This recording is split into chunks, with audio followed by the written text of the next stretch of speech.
అది 4, 10 ఏళ్ళు 60 వేలు వస్తుంది. ఎన్ని సంవత్సరాలు వస్తుంది కదా అసలు చెప్పు.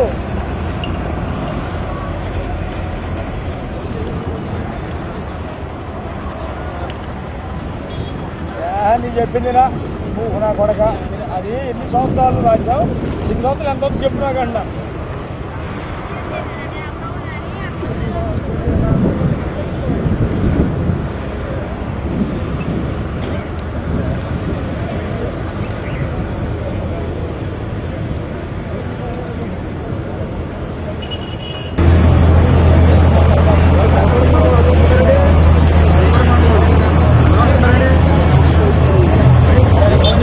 రాజకీయంగా పబ్బం గడపకుండా ఏం అవకాశం లేక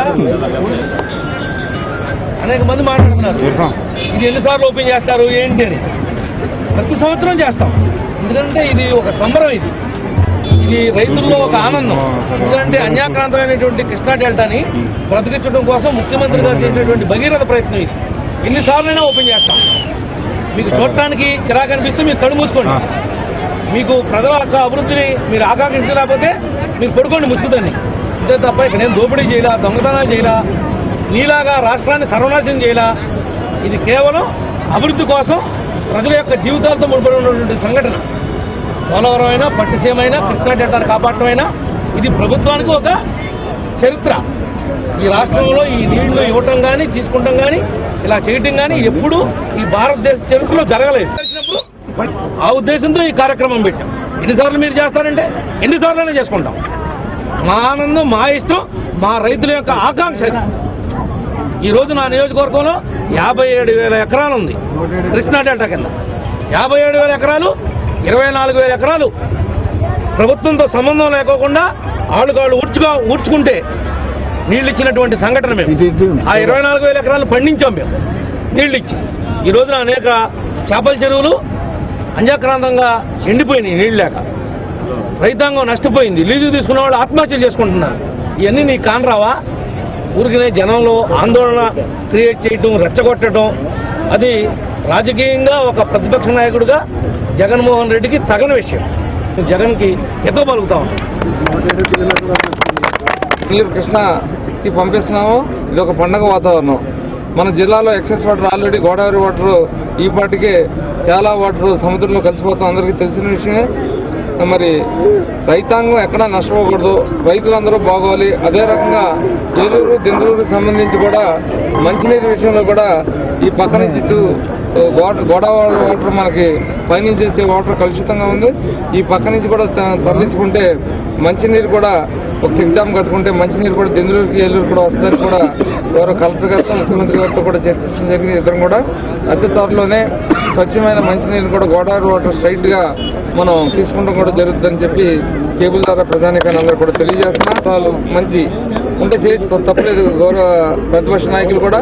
కానీ కేవలం వాళ్ళ మనుగడి, వాళ్ళ ఉనికిని కోల్పోతుంటే అసత్యాలు ప్రచారం చేసుకుంటూ సాధ్యపడిన మాటలు వాళ్ళు మాట్లాడుతున్నారు.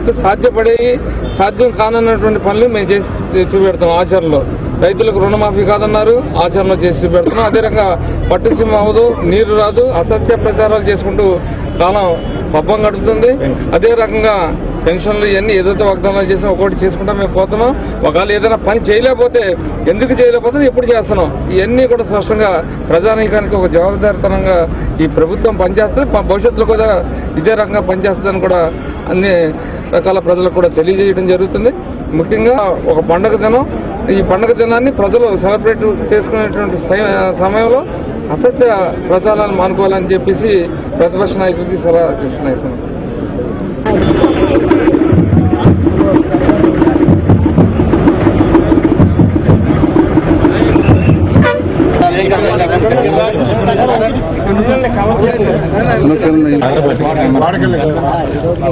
మీరు పక్క జరగండి, బైక్ నుంచి చూడాలి.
వచ్చిన ప్రతిసారి మేము పండుగ చేస్తాం. మీకెందుకు గ్యాస్ వస్తుంది? మేము పండుగలు చేస్తుంటే రైతాంగం చేయమంటాం. రైతుల యొక్క కోరిక మేరకు చేస్తున్నాం. రైతుల యొక్క మనోభావాల మేరకు మేము చేస్తాం. డబ్బులు ఇచ్చే కార్యక్రమాలు చేయట్లేదే. స్వచ్ఛందంగా వచ్చి చేద్దాము, మనం చెందుదాము.